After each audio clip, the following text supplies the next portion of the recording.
Hi dear friends, അസ്സലാമു അലൈക്കും. അപ്പോൾ ഇന്ന് ഞാൻ വന്നിട്ട് നല്ല ടേസ്റ്റി ആയിട്ടുള്ളൊരു ഇഫ്താർ സ്നാക്സിൻ്റെ റെസിപ്പിയുമായിട്ടാണ്. അപ്പോൾ നല്ലൊരു ചിക്കൻ തന്തൂരി ബോക്സാണ് കേട്ടോ, അടിപൊളി ടേസ്റ്റാണ്. അപ്പോൾ ഞാൻ ഒരു പാൻ ചൂടാക്കിയിട്ട് അതിലേക്ക് കുറച്ച് സൺഫ്ലവർ ഓയിൽ ഒഴിച്ച് കൊടുത്തിട്ടുണ്ട്.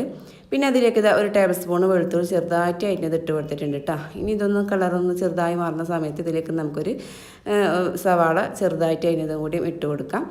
എന്നിട്ട് ഇത് നന്നായിട്ട് തന്നെ നമുക്കൊന്ന് വഴറ്റിയെടുക്കണം. അപ്പോൾ ഞാൻ അല്പം ഉപ്പ് ചേർത്ത് കൊടുത്തിട്ടൊന്ന് വഴറ്റിയെടുക്കുകയാണ്. ഇനി ഇതിലേക്ക് ഒരു 500 ഗ്രാമോളം ഞാൻ ബോൺലെസ് ചിക്കനാണ് എടുത്തിട്ടുള്ളത്. ചെറുതായിട്ട് കട്ട് ചെയ്തെടുത്തേക്കാൻ കേട്ടോ. ഇനി അതും ഈ ഒരു ഉള്ളി വഴറ്റിയിലേക്ക് ഇട്ട് കൊടുത്തിട്ടുണ്ട്. അപ്പോൾ ഇനി ഇതിൽ നിന്നും വെള്ളം ഇറങ്ങും. അപ്പോൾ നന്നായിട്ടൊന്നൊരു 2-3 മിനിറ്റ് വഴറ്റിയതിന് ശേഷം ഞാൻ ഇതിലേക്ക് ഒരു 2 പച്ചമുളക് ചെറുതായിട്ട് അരിഞ്ഞതും കൂടി ഇട്ട് കൊടുക്കുന്നുണ്ട്. എന്നിട്ട് ഒരു മിനിറ്റ് കൂടി വഴറ്റിയിട്ട് ഞാൻ അപ്പോൾ അതിൻ്റെ കളറൊക്കെ ഒന്ന് മാറി വന്നിട്ടുണ്ട് കേട്ടോ. ഈ സമയത്ത് ഞാൻ തീയൊന്ന് ലോ ഫ്ലെയിമിൽ വെച്ചിട്ട് ഇതൊന്ന് അടച്ച് വെച്ചിട്ട് വേവിച്ചെടുക്കുകയാണ്. ഒരു 5 മിനിറ്റോളൊക്കെ വേവിച്ചെടുത്താൽ പെട്ടെന്ന് തന്നെ വെന്ത് കിട്ടും. നമ്മൾ ചെറുതായിട്ട് അരിഞ്ഞെടുത്തിട്ടുള്ളത്. അപ്പോൾ അതിൽ നന്നായിട്ട് തന്നെ വെള്ളം ഇറങ്ങി വന്നിട്ടുണ്ട്. ഇനി ഈ ഒരു വെള്ളമൊക്കെ ഒന്ന് നമുക്കിതൊന്ന് വറ്റിച്ചെടുക്കണം. അപ്പോൾ ഞാൻ ഹൈ ഫ്ലെയിമിലിട്ടിട്ട് തന്നെ അങ്ങനെ അടച്ച് വെക്കാണ്ട് ഇളക്കിയിട്ട് ആ ഒരു വെള്ളമൊക്കെ ഒന്ന് വറ്റിച്ചെടുക്കുകയാണ്. പിന്നെ ഞാൻ ഇതിലേക്ക് ഒരു സ്പൂണ് ഇഞ്ചി വെളുത്തുള്ളി പേസ്റ്റും കൂടി ചേർത്ത് കൊടുത്തിട്ടുണ്ട്. അതൊന്ന് ഇളക്കിയതിന് ശേഷം പിന്നെ ഇതിലേക്ക് ഞാൻ ഒരു ക്യാപ്സിക്കാണ് ചെറുതായിട്ട് കട്ട് ചെയ്ത് ഇട്ട് കൊടുക്കുന്നത്. അപ്പോൾ ഞാനൊന്ന് കളർഫുൾ ആയിക്കോട്ടെ എന്ന് കരുതിയിട്ട് 2 കളറാണ് എടുത്തിട്ടുള്ളത് കേട്ടോ. റെഡും ഗ്രീനും കളറായിട്ടുള്ള ഇതിൻ്റെ പകുതിയായിട്ടാണ് എടുത്തിട്ടുള്ളത്. അപ്പോൾ നിങ്ങളുടെ കയ്യിൽ ഏത് ക്യാപ്സിക്കായാലും കുഴപ്പമില്ല, ഏത് കളറായാലും കുഴപ്പമില്ല കേട്ടോ. അപ്പോൾ അത് ഒരെണ്ണം മാത്രം എടുത്താൽ മതി. ഇനി ഞാൻ ഇതിലേക്ക് കുറച്ച് മല്ലിയിലയും കൂടി ഇട്ട് കൊടുത്തിട്ടുണ്ട്. എന്നിട്ട് ഇനി ഇതിലേക്ക് കാശ്മീരി ചില്ലി പൊടി 1 സ്പൂൺ ഇട്ട് കൊടുത്തിട്ടുണ്ട്. പിന്നെ ഇതിലേക്ക് ഗരം മസാലപ്പൊടി അര സ്പൂൺ ഇട്ട് കൊടുത്തിട്ടുണ്ട്. പിന്നെ ഇതിലേക്ക് 1/2 സ്പൂണ് വലിയ ജീരകത്തിൻ്റെ പൊടിയും കൂടി ഇട്ട് കൊടുത്തിട്ടുണ്ട് കേട്ടോ.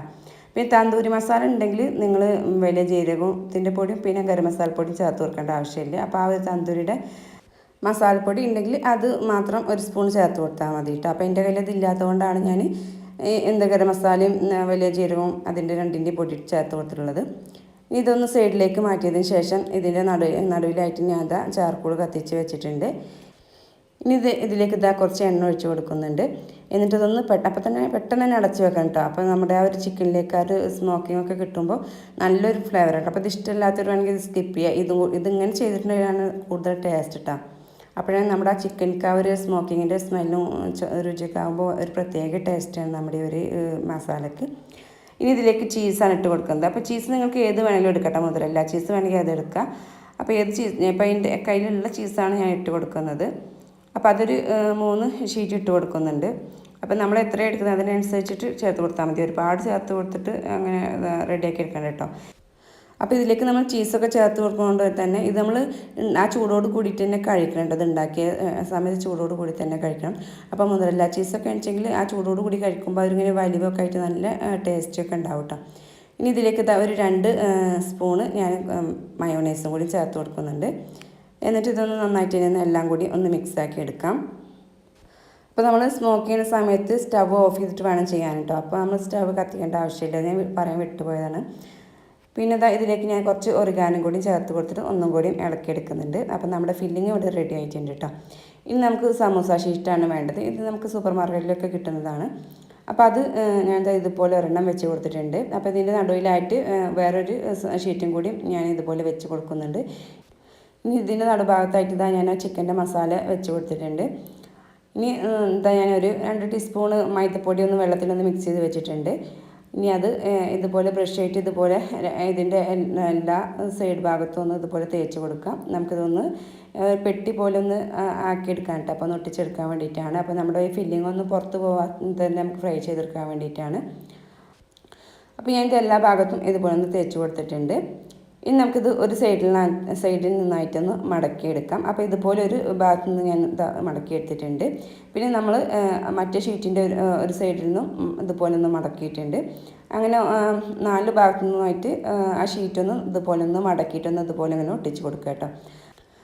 അപ്പോൾ നമുക്ക് വളരെ പെട്ടെന്ന് തന്നെ ഉണ്ടാക്കിയെടുക്കാൻ പറ്റിയ അടിപൊളി സ്നാക്കാണ്. അപ്പോൾ ഇതുപോലെ ഞാനൊന്ന് ഒട്ടിച്ച് കൊടുത്തിട്ടുണ്ട്. ഇനി ബാക്കിയുള്ളതും ഇതുപോലെ ചെയ്തെടുത്തിട്ടുണ്ട്.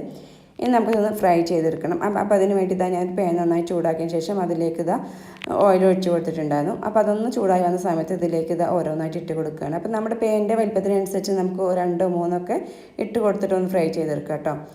അപ്പോൾ ഇതിനുള്ളിലത്തെ ആ ഒരു എന്താണ് മസാലയൊക്കെ നന്നായിട്ട് നമ്മൾ കുക്കാക്കിയത് കൊണ്ട് തന്നെ നമുക്കൊരു ഉൾഭാഗം ഒന്നും വേവിച്ചെടുക്കാനില്ല. അപ്പോൾ ഇതിൻ്റെ പുറം ഭാഗത്തെ ഈ ഷീറ്റ് നമുക്കൊരു ബ്രൗൺ കളർ ആവുന്നത് വരെ ഒന്ന് ക്രിസ്പിയായി കിട്ടാൻ വേണ്ടിയിട്ട് ഒന്ന് ഫ്രൈ ചെയ്തെടുത്താൽ മാത്രം മതി.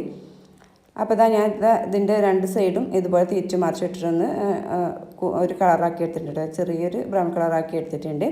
ഇനി നമുക്കിത് എണ്ണയിൽ നിന്നും കോരിയെടുക്കാം. ഇനി ബാക്കിയുള്ളതും ഇതുപോലെ തന്നെ ഒന്ന് ഫ്രൈ ചെയ്തെടുക്കണം. അപ്പോൾ അടിപൊളി ടേസ്റ്റാണ്. അപ്പോൾ തീർച്ചയായിട്ടും ഇതെല്ലാവരും ട്രൈ ചെയ്ത് നോക്കണം. നല്ല ടേസ്റ്റി ആയിട്ടുള്ളൊരു സ്നാക്സാണ്.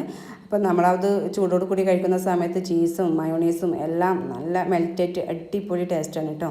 അപ്പോൾ എല്ലാവരും ഇത് ട്രൈ ചെയ്ത് നോക്കാൻ മറക്കരുത്. അപ്പോൾ എൻ്റെ വീഡിയോ ആദ്യമായിട്ട് കാണുന്ന കൂട്ടുകാരൊക്കെ ഉണ്ടെങ്കിൽ പ്ലീസ് ഒന്ന് സബ്സ്ക്രൈബ് ചെയ്ത് സപ്പോർട്ട് ചെയ്യുക. നിങ്ങൾക്ക് വീഡിയോ ഇഷ്ടമാണെങ്കിൽ ഷെയർ ചെയ്യാനും മറക്കരുത്. ഇനി പുതിയൊരു അടിപൊളി വീഡിയോയുമായി വരുന്നവരെല്ലാവരും ബൈ.